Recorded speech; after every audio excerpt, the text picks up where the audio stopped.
अल्हम्दुलिल्लाह वकफ़ा वस्सलातु वस्सलामु अला इबादिहिल्लज़ीना इस्तफ़ा। આજના અમારા સમારંભના સેતુ પરિવારના સભ્યો, પ્રમુખ અને हमारा मानवता मेहमान गुरवंत शाह साहब, हमारा जामिया उल कुरान जम्मू सन्ना हमदर्द खैरखा हाजी अहमद कहानवाला, એ પ્રમાણે મારા ઉસ્તાદ ગુરુ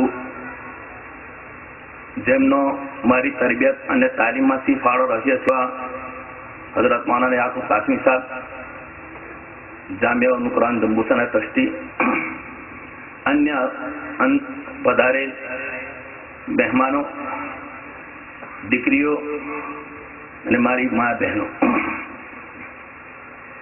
ઇસ્લામ, ભારત, મુસલમાનો અને કન્યા કેળવણી,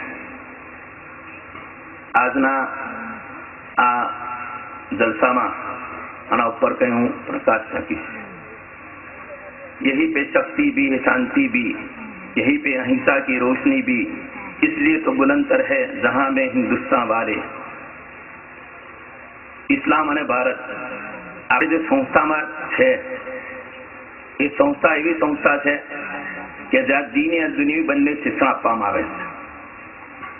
એટલે આ મારો ફરજ બને કે આ દેશની હાથે ઇસ્લામના શું તાલ્લુક છે એ પણ આપણે જાણવું જોઈએ। મુસલમાનોની માન્યતા પ્રમાણે સૌ પ્રથમ માનવી આદમને સ્વર્ગમાંથી સીધા ભારતની ધરતી પર અલ્લાહ તાલાએ ઉતાર્યા।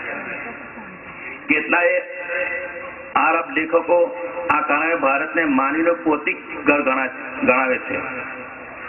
મુસ્લિમ સંશોધકોએ આ વાત પણ લખી છે કે પ્રથમ માનવી આદમ અલૈહિસ્સલામ કેટલાક ફૂલ અને છોડ પણ સ્વર્ગમાંથી સાથે લઈ ભારતમાં ઉતાર્યા હતા, જેના કારણે ભારતની જમીન ફળદ્રુપ છે। इस्लामनी मान्यता अनुसार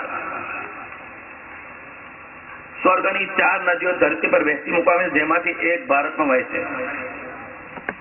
मुस्लिम इतिहासकारोए अनेक बाबत पर विशेष रूप लखे छे कि अरबस्तान में पैगंबर मोहम्मद सल्लल्लाहु अलैहि वसल्लम नबी होवाना दावाने सांभळी पूर्व भारतना एक अग्रणी राजाए तेना तरफथी शुभेच्छा मंदर अरबस्तान मोकल्युं हतुं અને पैगंबर साहेब એમને આવકારતા કહ્યું કે મને ભારતની દિશામાંથી જન્નતની ખુશ્બુ આવે છે। पैगंबर સાહેબનું કથન છે કે હઝરત આદમ સૌથી પહેલા માણસ છે અને માણસોમાં સૌથી પહેલા હાજી છે। અમુક લેખકોના મતે હઝરત આદમ એ હિન્દુસ્તાનથી પગપાળા 40 હજ કર્યા છે। ભારતની મહાનતા માટે આથી વિશેષ મારે કંઈ કહેવું નથી। ઈશ્વર ભારતની વિશાળતા, સમૃદ્ધતા, વિવિધતા અને ભવ્ય સંસ્કૃતિનો ઇતિહાસ એ ભારતની એવી મામૂલી દોલત છે જે વિશ્વમાં એનો કોઈ પર્યાય ઉપલબ્ધ નથી। ભારતની આ વિવિધતા અને મહાનતાનું મૂળ શું છે? આ મહાનતાનું મૂળ તેમ વસ્તી વિવિધ લઘુમતીઓ છે કે એક જ વાક્યમાં કહીએ તો ભારત લઘુમતીઓનો દેશ છે। તેમાં કોઈ પ્રજા કે ધર્મના લોકો બહુમતીમાં હોવાના બદલે વિવિધ લઘુમતીઓનો બહુમતી છે અને આ સગળી લઘુમતીઓ સંસ્કૃતિ માટે પરસ્પર ભાઈચારાની વિકાસશીલ સંસ્કૃતિ એ જ તેની મહાનતાનું મૂળ છે। એને જ અહિંસા અને બંધુત્વનું મથાળું આપીને ગાંધીએ એમની ચળવળ ચલાવી હતી અને દેશને એક સૂત્રે બાંધી દીધો હતો।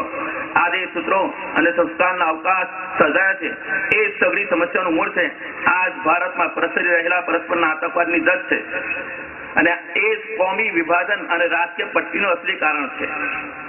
આપણે જાણીએ છીએ કે આઝાદી પછી આપણા નેતાઓએ વિશેષ કરીને નહેરુ, સરદાર પટેલ, મૌલાના આઝાદ વગેરે બિન જોડાણવાદ દેશોના સંગઠનમાં રહેવાની પ્રાર્થના આપી હતી।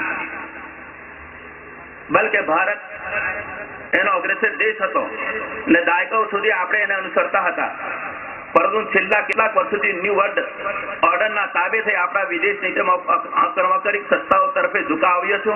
હું માનું છું કે આ બાબત જ આ ફસાદ અને ભેદભાવનું મૂળ છે।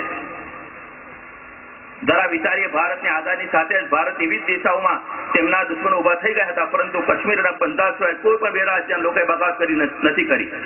મુસલમાનો બાબત વિચારીએ તો કાશ્મીર સિવાય કોઈ પણ રાજ્ય ભારત વિરોધી વિચારધારાને આધાર મળ્યો નથી। શું આ કોઈ નાની સૂની વાત છે? દેશબંધો, આ બાબતે ગહનતાથી વિચારવાનું હું આહ્વાન કરું છું। દેશબંધો